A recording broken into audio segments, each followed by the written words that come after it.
What's up, guys? So this week we got a filthy 1971 Plymouth Valiant that has been sitting right here in this spot for 20 years. And this car is kind of dug into the ground. Subframe of the car is in the dirt, so we're gonna have to air it up. Hopefully the tires will hold air. We're gonna winch it up onto the trailer, and then we're gonna take it all the way back to Traverse City, which is 2.5 hours from here. We're out in the middle of nowhere, Michigan. So once we get it back to the shop, we're gonna get it all cleaned up, potentially get it running, do a couple other little things, and then hopefully we could just sell it and make a penny. Stick around to the end to see this transformation, and let's get the owner and ask her a few questions.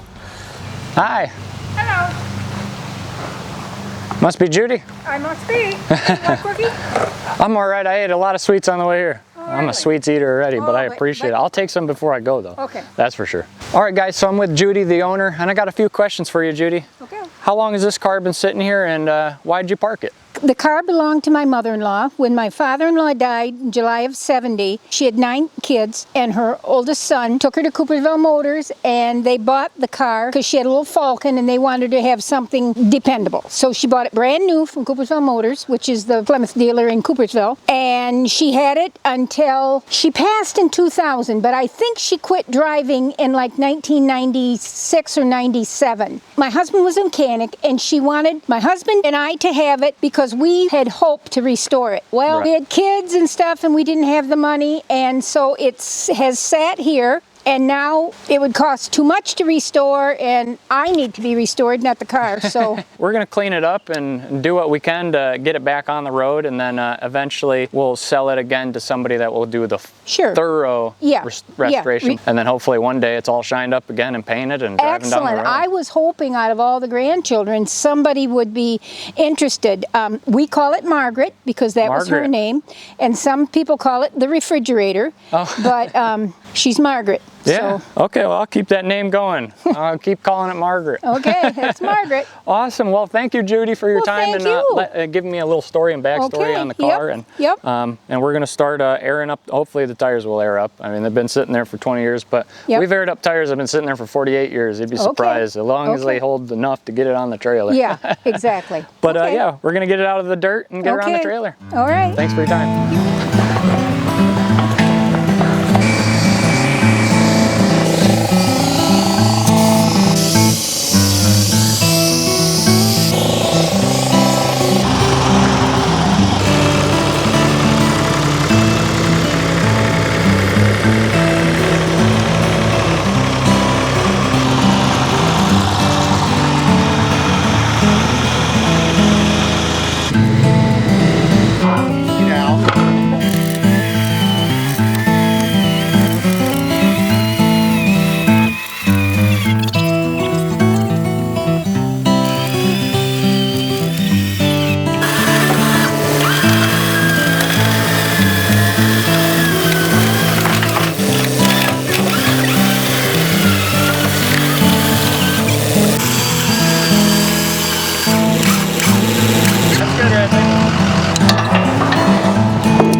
All right, so we got Margaret loaded up, and Judy, here's the $500 in cash for the car.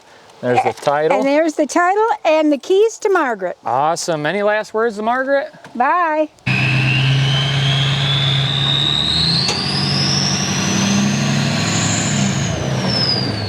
All right, so we got Margaret, the 71 Plymouth, back to the shop. I got this car for $500 off Marketplace. I found it and seen it. What caught my attention was how dirty it is. Perfect candidate for the channel.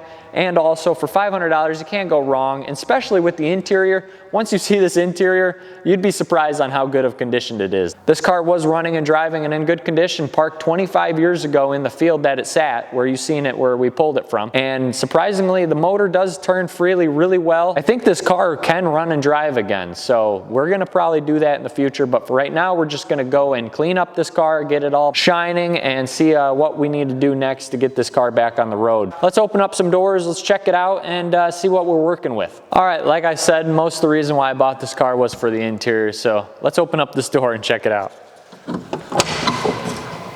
Oh yeah. Yeah, so the interior of this car is in really good shape compared to the cars that we've done lately, and I love a blue interior. A blue on white is one of my favorites. I think this interior will clean up really well. Hopefully we don't have any problems getting that seat out. It's either they don't come out because they're rusted in, or they come out because they're rusted out. So let's see how this one goes. All right, so let's open up this trunk, see what we got in there. If you ever know, on an old car, you always have two keys. The round key is always for your door lock and for your trunk lock, where the key that's square, or in this case, it's in the same shape as Chrysler emblem. That one is gonna be your ignition key. Took me a long time to figure that out. You know how many times I've been throwing keys in every hole? Off to a better start so far. Usually have a big old pile of rat's nests about this high. Let's look at see if we can see a spare tire under here. There it is. It's not very white anymore. All right, now let's pop open the hood, see what we got going on under here. Come on, man. Come on. You can do it. Come on. Oh. All right. Well, obviously there's no grill here. Okay? There's no grill. So if we can find a grill on Marketplace or somewhere on eBay or something, that would be nice. Or if somebody even has one in the comments, leave in the comments. Ship it to me. That'd be great. I really could use one, obviously, because this one isn't really doing its job anymore. Oh, the hood open. Cool. All right, just a little straight 6 is what it looks like. I don't know what motor this is, and I don't know anything about that motor. The motor turns very freely and very nice, like it's oiled up. It's not seized. You can see right here on top of the wheel wells, that's that Z-bar undercoating that this car has been coated with. This car probably would be a lot more rusty if it wasn't for all that Z-bar undercoating. That stuff really has saved this car. The underside of this hood, though, is pretty crusty, not looking good. All right, so now that we got a good look at Margaret, it's time that we get cleaning up on her. I'm really excited to see how this one turns out. I think this one's gonna be a huge transformation. Even though it's got a couple holes in the fender, you won't even notice those when this thing's done. I promise you that. This thing's gonna shine like it's on the showroom floor.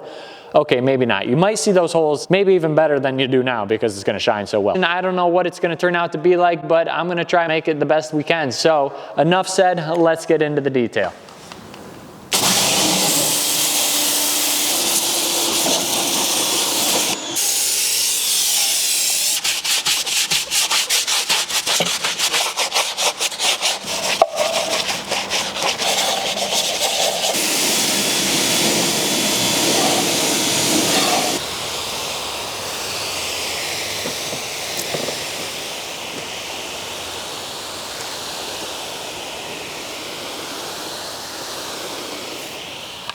Oh my God, look at the color it turned.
All right, so the exterior of the Plymouth is all cleaned up. Now we're gonna start polishing the paint. It looks like this car has been repainted at some point, so there's some shiny original paint underneath, which means that this wasn't prepped properly, which is why all this paint has flaked off on the top surface. And also doesn't help that all that organic matter etched itself into it, causing it to have all these problems. We're gonna polish it the best we can, get this chrome shined up, make the exterior look more presentable, and then we're gonna start on the interior.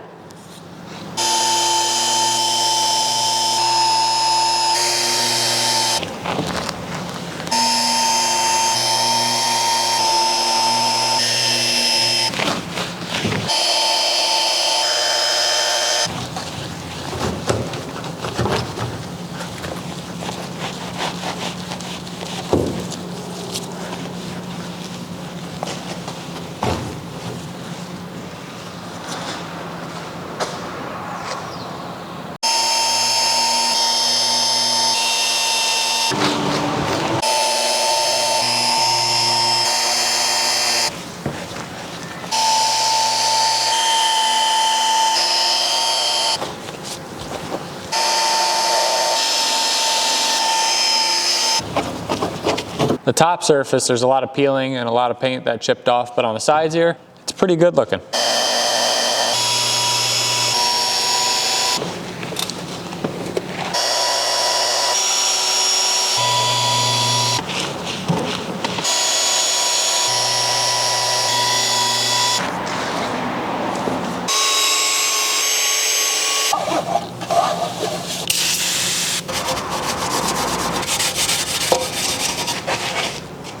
All right, so now that we got the exterior all finished, let's get on to the interior. What's going on up here? It just rained turds. What's it gonna take to get the seat out? The seat is rusted in. We're gonna work around it. It's okay though, because this is a detail for resale. We're just trying to get it cleaned up so that the next buyer can see its potential, and we can make a few bucks off of it.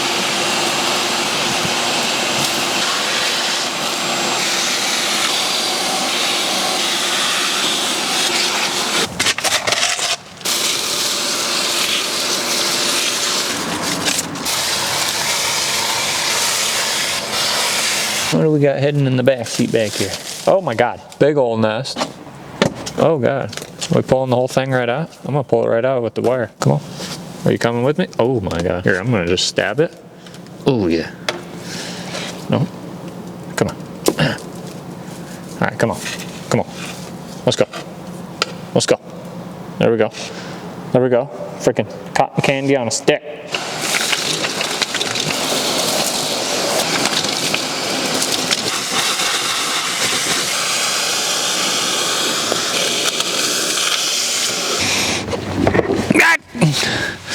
It's so hard. It's my last try. I've been spinning for the past 25 minutes. I can't get this seat to even budge. If I can't get this out, I'm working around it. It doesn't matter. We're selling this car. Yep, I quit. I'm done. What plate we got on here? 1995. So 95 was the last year it was legal and on the road. Meyer. A Million Reasons, a single store. You probably never heard of a Meyer. I think it's just a Michigan thing. I don't know. You can do it. Come on. I think she needs WD. Oh, she's like butter now. Listen to that. Ooh, ooh. Anyhow, let's get in here.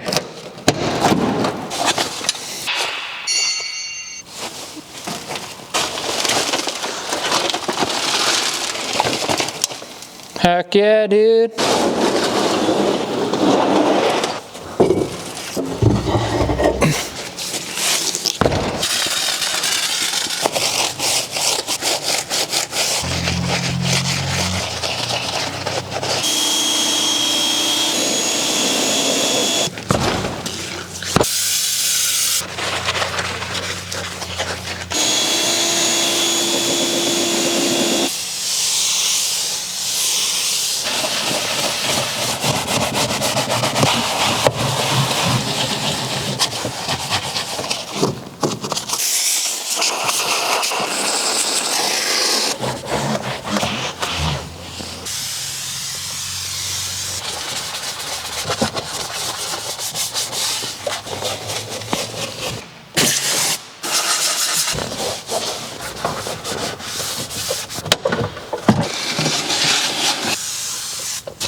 All right, and now Margaret is complete. She's finally shining again after, 27 years of sitting in that field. So we did the best we could, but like I said, I'm gonna flip this car and sell it to somebody that's actually gonna spend the time to restore this car. This is not my cup of tea. I more like a V8 American Muscle 2-door.